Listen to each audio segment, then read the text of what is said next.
So I'm back in my little studio, and I'm excited about my guest today. This is author George Kramer, and some of you may remember him from my On the Couch interview series. And what's really fun about that is, it was last September already, we did a pop-up, and we ran, and I was telling you about the new interview show, and I want to be interviewed. And that's always a good feeling when somebody does something like this and somebody wants to come back as a guest. I mean, that feels really good. But one of the things that was interesting is with the On the Couch, we had done that, one of my events that I set up. I think we'd done that, and I asked you if you would do the show. Because at the time, I needed somebody to go first. And I don't know if you kind of remember that I approached you. Yeah, if I remember, I specifically approached you. I said, look, I really need somebody to go first, because I was asking people a lot of times, it's like, well, what's it going to be like? So they're going to have to see one. So really, I was thrilled then. I was still grateful that you went first. Somebody went first. So it's really great to have you back. Well, thank you. And I really don't remember from the last time how many books you had out at the time that when we did On the Couch. Probably 18, but I'm up to 21 now. Oh, okay. Because, I was going to say, it felt like the list was a lot longer when I was looking at it now, and I didn't know, I'd forgotten from before. Yeah, typically since like 2015, I was writing 3 books a year. This past couple of years, I've slowed down, concentrating on screenplays. Oh, okay. I'm actually writing one right now. Oh, okay. So I always say, this is your interview. Would you like to discuss your books? More on the screenplay thing? What would you like to talk to people about? Well, I'd like to talk about lots of things. We'll go from my books and then segue into the screenplays if you want. Okay. This may not seem relevant, but it is. I am a natural born triplet, and when my mom clothed the 3 babies, we were given colors. Sharon was red, I was yellow, Mark was blue, and that's still our favorite colors today. It also happens to be the 3 primary colors of the universe, which made me think of what to write. And I knew I wanted to write fantasy, but I didn't know what it was about. And I remembered the color system that we had when we were kids, and I immediately wrote about the 3 primary colors, sorcerers. But then you had secondary colors. Right. How to introduce the secondary colors? Well, then I had the primaries marry the secondaries, I had originally the primaries having to marry only their own primary color. So a yellow power sorcerer had to marry yellow powered sorcerer. Arcadius, the main character, is red, so they had to marry red. But when Lord Quill took over, he said you can't marry your own primary color.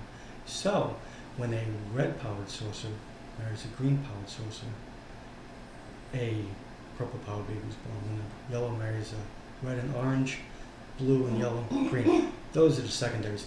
And I made them not as strong, and they felt like they weren't being treated fairly, so book 2 is a war between the primaries and secondaries, which basically, if you want to get a little philosophical, it's based on what's occurring in society. I have 9 books in that series. Now, that was it. You didn't have all 9 at the time on the Couch? I think you no. were. No, that's right. No, I had 8. You had 8, yeah. So you've done the one more. I know that you had most of them, and they were pretty popular. I do have to say this because over the last years, every time I turn around, I see like pictures on social media of you with the people who, they bought every one. Yeah. And that's fantastic. I mean, as an indie author, that is really fantastic. So I think that's just great. Well, in fantasy, I can put my imagination in overdrive. But by book 7, I was writing Blind to Blood 2. Blind to Blood 1 is a medical horror based on tissue procurement, what I used to do. But I also was writing concurrently the 7th book of Arcadius, which I found very interesting because I write a few chapters on Blind to Blood 2. I write a few chapters on Arcadia 7. And I realized after I finished book 7, it was a lot darker than I typically had it. And at that point, I made Arcadia so powerful, I needed to introduce the character that could easily defeat him. Thus was the beginning of the end throughout the 7th, 8th, and 9th book of Arcadius. And I will tell you, it will blow you away if you decide to read all 9 books, the 9th book, because I've gotten feedback. I'm sorry. No, I was about to say, because I don't want to say I'd forgotten about the Blind to Blood thing, but that was really interesting when you were describing that. So I want to make sure you kind of tell a little bit about that. Okay, I'm actually writing a trilogy. So tissue procurement is a lot different than what you hear about organ harvesting. Organ harvesting is when they're either cardiac death or brain death, and they take the pancreas, the liver, the heart, what have you, whatever they're viable for. Tissue procurement is once that patient passes, 2 organs become what's called tissue, the heart and the skin. So for several years I surgically removed the heart, the skin, the bones, the tendons, the saphenous veins, femoral arteries, mandible, and what have you, from deceased people for donation. And write what you know. So I wrote about a serial killer that abducts people and tells them what they're going to do and takes their body parts out. And it's 100% medically accurate. And that is the cover. That cover was done in my front living room. Now, the second book, I asked people in the surgery department where I work at St. V's if anybody wanted to be killed off of my book, and I got a huge amount, copious amount. So I asked people, and it served a dual purpose. I said, you're going to be put on the cover. So I had 3 criteria. 1, use your real name. 2, you will die horrifically. And 3, you will receive absolutely no financial compensation. That was the 3 rules. Okay. People said yes. So this and this are all the people that have been killed off by the main character, Ben. Now I got nurses, I have a surgeon, I have an anesthesiologist, and I'm going to kill more people off in the third. I'm going to make the third the trilogy, the last, unless people want more. But this is the first book of Arcadius. However, I have a new updated version that's online. I just couldn't find it. And then I'm just going to go through a couple of books, and then segue into the screenplays. So originally this was titled To Some It's Just a Rose. And I'm going to be honest, a couple of my friends, the editor I used, did not catch mistakes. So people said, hey, it's great, but mistakes. So what I did was got another editor and changed the title and changed the book cover. So this is To Some It's Just Not a Rose, which is more relevant to the storyline. It's about a rich woman that starts receiving different colored roses, and it's the color scheme again. But each color represents something like, red does not necessarily denote love. I mean, it does, but it has other meanings as well. And I leave it at a cliffhanger, and I created a sequel, Burnt Tidings, Nancy's Descent, and I left that open. Okay, one more, because I have 21, I didn't want to discuss all of them. I mean, I do. Don't get me wrong, but this is called Vampires at 8, and I'm very proud of this book because I wrote 70,000 words in 7 weeks. I wrote 10,000 words a week, and I just could not get enough. And basically it's about 8 groups of blood types. Not every vampire can take blood from any human. It's based on your blood type. And I have a chart, and I did so much research for this book, I created a bibliography at the back of the book based on all the articles I read. So it's faction. I take facts, medical facts, and build a fiction story around it, just like Blind to Blood. You have 8 leaders. So O negative is a universal donor, but vampires don't want to donate. So in my book, the medically accurate chart, an O negative is the least powerful because they can only take blood from an O negative human. Whereas an AB positive vampire blood type can take blood from any human, so I create a discrepancy. So an O negative vampire is the weakest, so I haven't developed science. AB positive is the strongest, and they're so strong they can't ascend to vampirehood until they're 13 with official ceremony. Like a bar mitzvah. Exactly. Oh gosh, now I'm thinking of a story. Vampire bar mitzvah. There you go. But what's interesting, what I think is interesting, is holy water, cross, garlic, wooden stake. Nothing can kill my vampire except another vampire. Doesn't matter what blood group you're in. And the ingenious way I have a group of vampires killing off the other vampires is actually, I think, is pretty interesting. And so far, everybody that bought the book that actually got back with me, 100% of the people did not see the ending coming at all. Okay, whatever that is, I'm going to say that is something. Now, that genre isn't something I usually read. Mm-hmm. Just you telling me that if you didn't see the ending coming, because I'm one of these people that whatever it is, I always see the ending coming.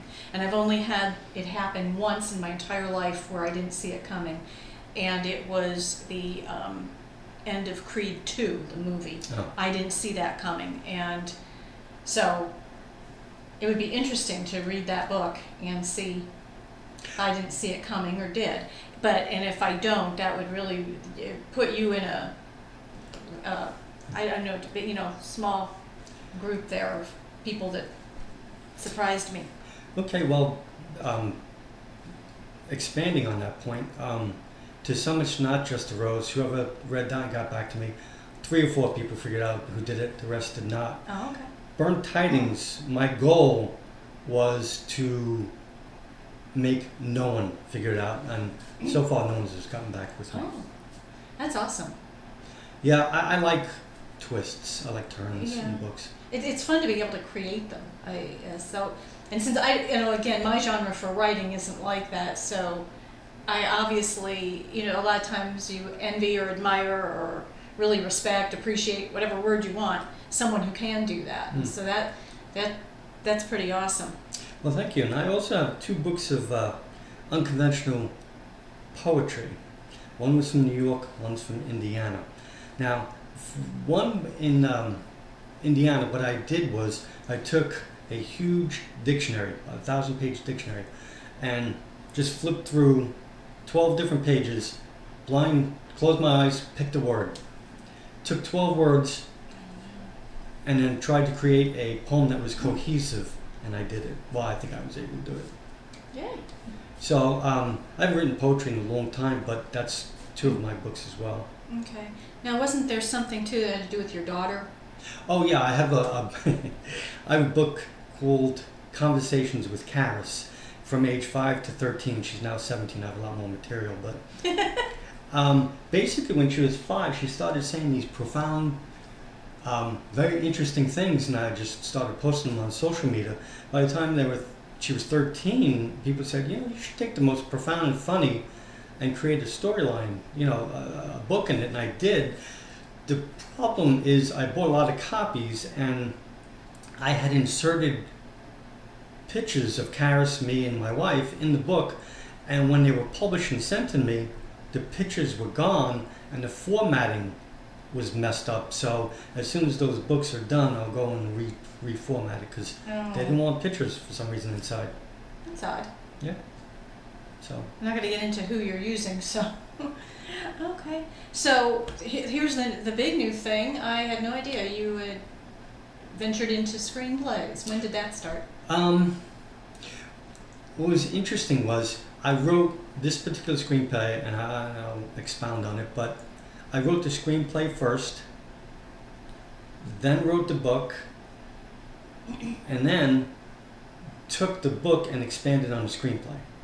Okay. So it's called Chronicles of a Casanova, and it's not a romance per se. According to one friend, it's definitely not romance, but it's like espionage. So when I was in New York, I took a train to New York City to be interviewed for Pan Am as a flight attendant. I didn't get it because I'm here in Indiana. But on the train, I was at the window seat and someone sat down next to me and recognized the person from my high school class, and they said to me, "Hey George, what are you doing?" I explained. And I said, "What are you doing?" He goes, "Well, I just bought a Trans Am in cash." And I said, "Where did you get that money?" He goes, "Well, on the Gigolo." I was like, "Yeah, okay, sure." He goes, "No, seriously, I am." And then he started talking to me about it, and he said, "Would you be interested?" I was like, I was in my early 20s. I was like, "Well, I got two questions." I was like, "Listen, I'm not homophobic, but do I have to do old women and men?" And he said, "Yes." I'm just sorry, I'm just not interested. And so I took the train ride and created the same scenario, but the guy says yes because his girlfriend has no family and she's living with him, and she has an inoperable brain cancer and she's dying and he's going to be evicted, so he needed money. But he also then becomes a pawn, P-A-W-N, because I pronounce words the same, becomes a pawn in the eventual takedown of the press secretary of the United States. So that was my first screenplay, and it's based in New York, of course. That's where I was born and raised. So I wrote it, and I really, really enjoy writing screenplays because in a book, you have to create a scene, which is easy enough, but you have to create what I call filler. You have to build up the scene, build up the characters, build up. But in a screenplay, that's not necessary because 1 page equals 1 minute. Because Michelle, if I said to you, "Hey," in the screenplay, Michelle walked to the store, bought a soda, and walked back, she has to do that. It took 3 seconds to write it, but she has to do that in the film, so that's why 1 page, 1 minute. So I only had to write 90 pages for a full-blown movie. And it's easy to create dialogue because I know what I want in my head. So, and I wrote a half-hour TV series called Beacon Street. It's about an apartment building with diverse characters in each apartment. I wrote a couple based on my book. The most current one I'm really excited about. When I was back home in New York, I helped deliver, strip, refinish, touch up, and sell furniture. Now everybody receives furniture. Everybody does. And you have no idea what occurs behind the scene. That may or may not interest you, but once you read the screenplay or see the movie, if it ever comes about, it's really a different take on the people, the customers, the furniture, what gets done on the truck. In New York especially, tips, because in Indiana I tried delivering furniture when I moved here and they just didn't tip, but Brooklyn was the best place to get tips. So that's what I'm currently writing. Oh, okay. That's interesting because I do screenplays. No, I did not. Oh, we didn't. Yeah. We didn't have that. That's interesting because I guess it's just my assumption that when we're sitting at the author fair, the one at the bookstore, right, that would have come up in the chat. But that's what I do. I mostly do screenplays just because most of the time when I get an idea, it feels like it should be a movie. Right.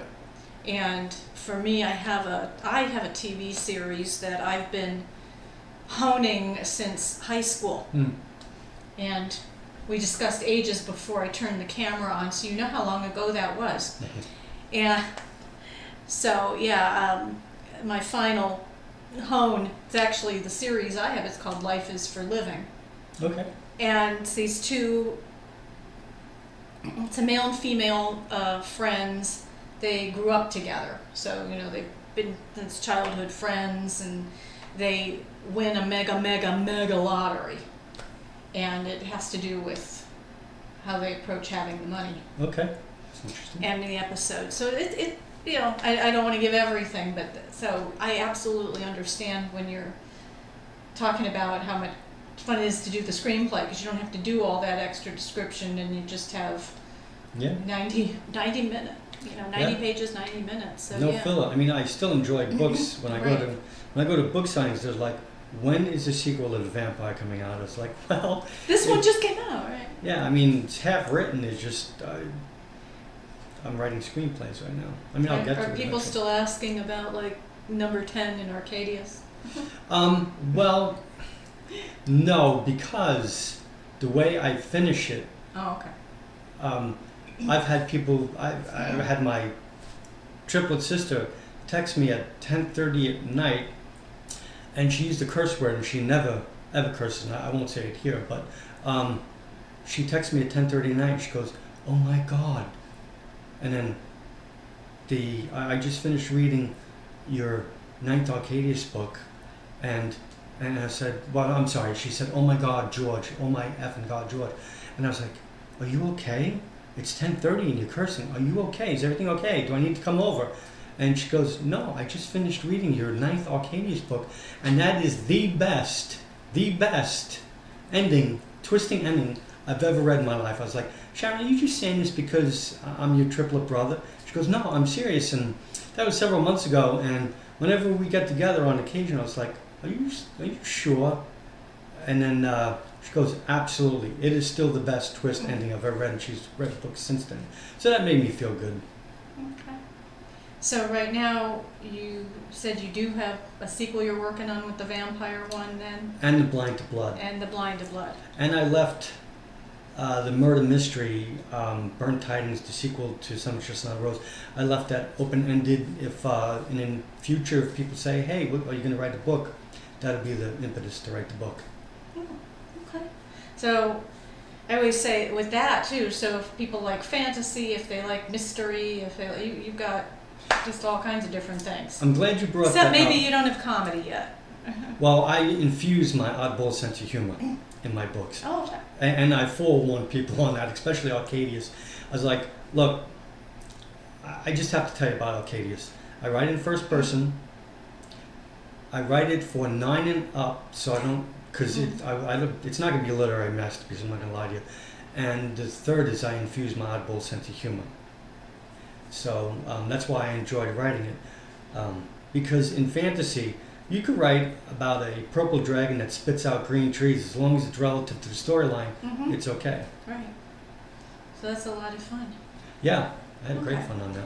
So I will make sure in the description we'll have link. Okay. What's the best thing? Just to put your website Yeah. and they can find everything. Yes. So that will be in there for you. And I've loved having you back again. It's always fun listening, and especially you're somebody, you are obviously very passionate and very excited, and you enjoy what you write, and that's a lot of fun. So I haven't missed anything. You want to something you'd no. like to share? Okay, I always make sure. So like I said, maybe we will get you back again. In fact, when you have some new stuff, if that's Sounds good. something you'd like to do, and Oh, yeah. I'll see you next time wherever.